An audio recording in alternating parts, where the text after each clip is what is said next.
The Cask of Amontilliado by Edgar Allan Poe, 1846.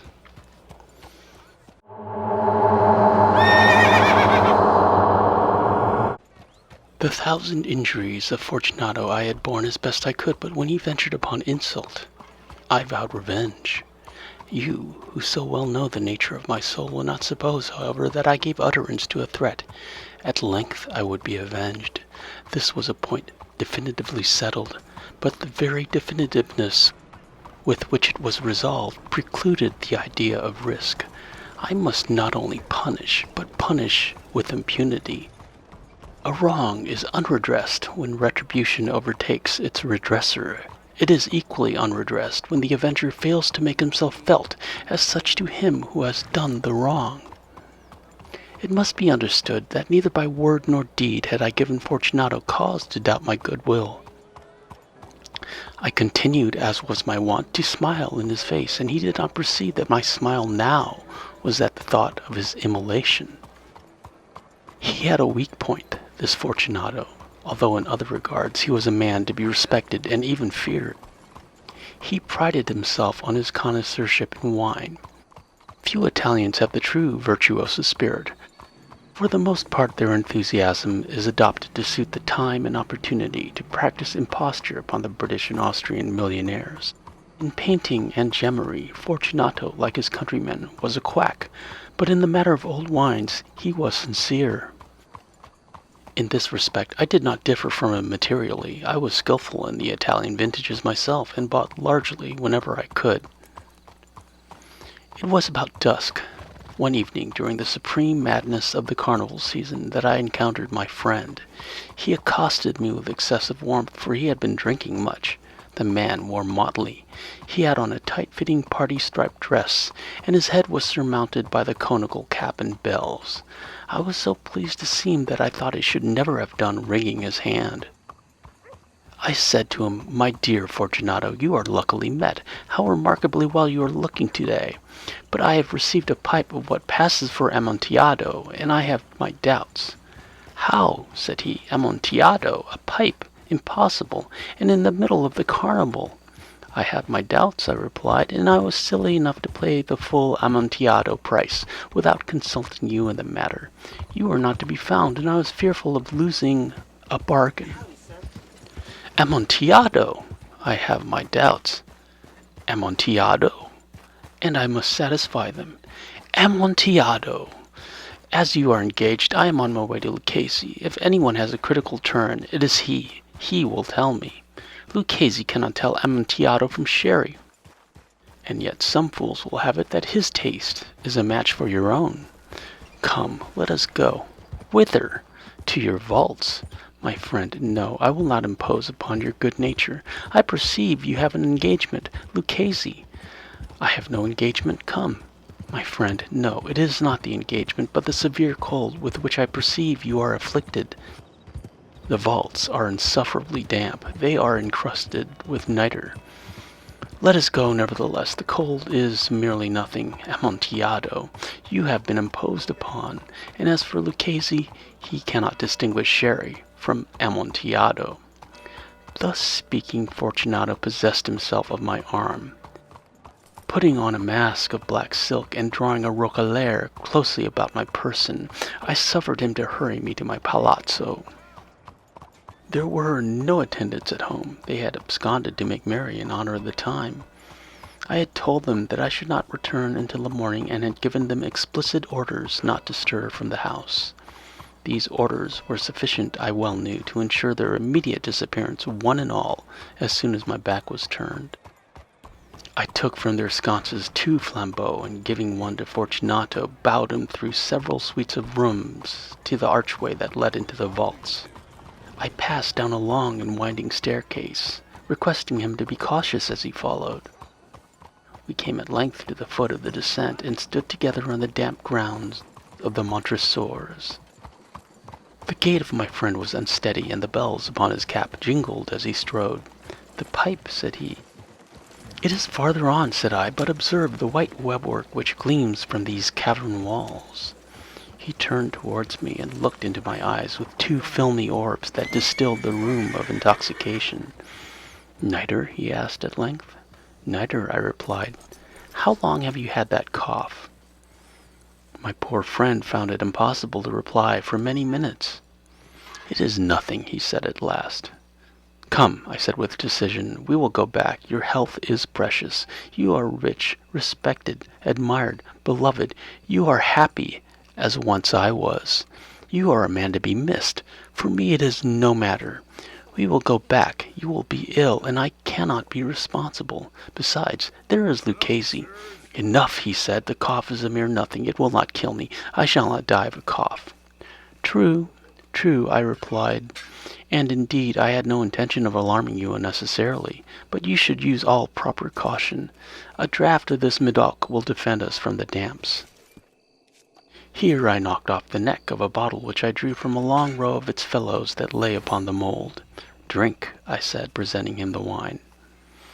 He raised it to his lips with a leer. He paused and nodded to me familiarly, while his bells jingled.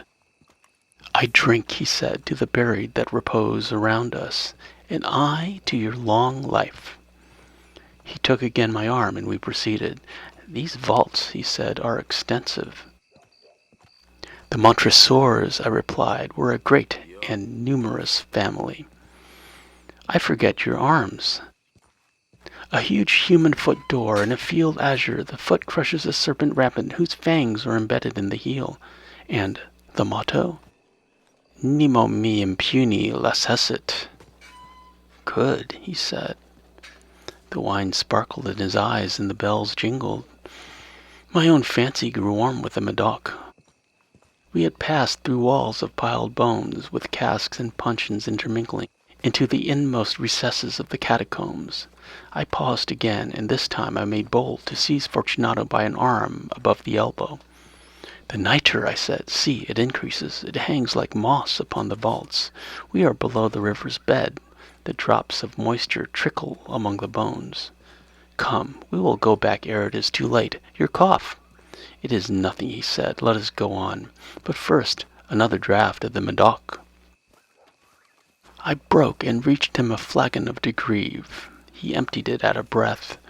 His eyes flashed with a fierce light. He laughed and threw the bottle upwards with a gesticulation I did not understand. I looked at him in surprise. He repeated the movement, a grotesque one. "You do not comprehend," he said. "Not I," I replied. "Then you are not of the Brotherhood." "How?" "You are not of the Masons." "Yes, yes," I said. "Yes, yes." "You? Impossible. A Mason." "A Mason," I replied.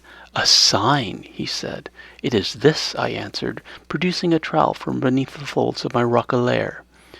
"You jest," he exclaimed, recoiling a few paces. "But let us proceed to the Amontillado."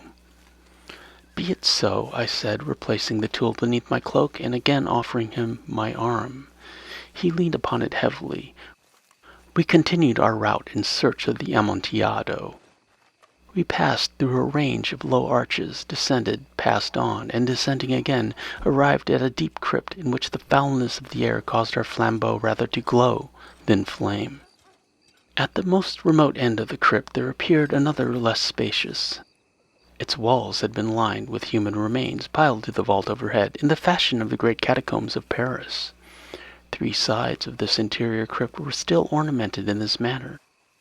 From the 4th the bones had been thrown down and lay promiscuously upon the earth, forming at one point a mound of some size. Within the wall, thus exposed by the displacing of the bones, we perceived a still interior recess, in depth about 4 feet, in width 3, in height 6 or 7. It seemed to have been constructed for no especial use in itself, but formed merely the interval between 2 of the colossal supports of the roof of the catacombs, and was backed by one of their circumscribing walls of solid granite. It was in vain that Fortunato, uplifting his dull torch, endeavored to pry into the depths of the recess. Its termination the feeble light did not enable us to see. "Proceed," I said. "Herein is the Amontillado. As for Lucchese, he is an ignoramus," interrupted my friend as he stepped unsteadily forward, while I followed immediately at his heels. In an instant he had reached the extremity of the niche, and finding his progress arrested by the rock, stood stupidly bewildered. A moment more and I had fettered him to the granite. In its surface were two iron staples distant from each other about 2 feet horizontally. From one of these depended a short chain, and from the other a padlock. Throwing the links about his waist, it was but the work of a few seconds to secure it. He was too much astounded to resist. Withdrawing the key, I stepped back from the recess. "Pass your hand," I said, "over the wall. You cannot help feeling the nitre. Indeed, it is very damp. Once more, let me implore you to return. No? Then I must positively leave you. But first I must render you all the little attentions in my power." "The Amontillado!" ejaculated my friend, not yet recovered from his astonishment. "True," I replied, "the Amontillado." As I said these words, I busied myself among the pile of bones of which I had before spoken. Throwing them aside, I soon uncovered a quantity of building stone and mortar. With these materials, and with the aid of my trowel, I began vigorously to wall up the entrance of the niche. I had scarcely laid the first tier of masonry when I discovered that the intoxication of Fortunato had in great measure worn off. The earliest indication I had of this was a low moaning cry from the depth of the recess. It was not the cry of a drunken man. Then there was a long and obstinate silence. I laid the second tier, and the third, and the fourth, and then I heard the furious vibrations of the chain. The noise lasted for several minutes, during which, that I might hearken to it with more satisfaction, I ceased my labors and sat down upon the bones. When at last the clanking subsided, I resumed the trowel and finished without interruption the 5th, the 6th, and the 7th tier. The wall was nearly upon a level with my breast. I again paused, and holding the flambeau over the mason-work, threw a few feeble lights upon the figure within. A succession of loud and shrill screams burst suddenly from the throat of the chained form, seemed to thrust me violently back. For a brief moment I hesitated. I trembled. Unsheathing my rapier, I began to grope with it about the recess, but the thought of an instant reassured me. I placed my hand upon the solid fabric of the catacombs and felt satisfied. I reapproached the wall. I replied to the yells of him who clamored. I re-echoed, I aided, I surpassed them in volume and in strength. I did this, and the clamorer grew still. It was now midnight, and my task was drawing to a close. I had completed the 8th, the 9th, and the 10th tier. I had finished a portion of the last and the 11th. There remained but a single stone to be fitted and plastered in. I struggled with its weight. I placed it partially in its destined position. But now there came from out the niche a low laugh that erected the hairs upon my head. It was succeeded by a sad voice, which I had difficulty in recognizing as that of the noble Fortunato. The voice said, "Ha, ha, ha! He, a very good joke indeed, an excellent jest. We will have many a rich laugh about it at the palazzo. He, over our wine.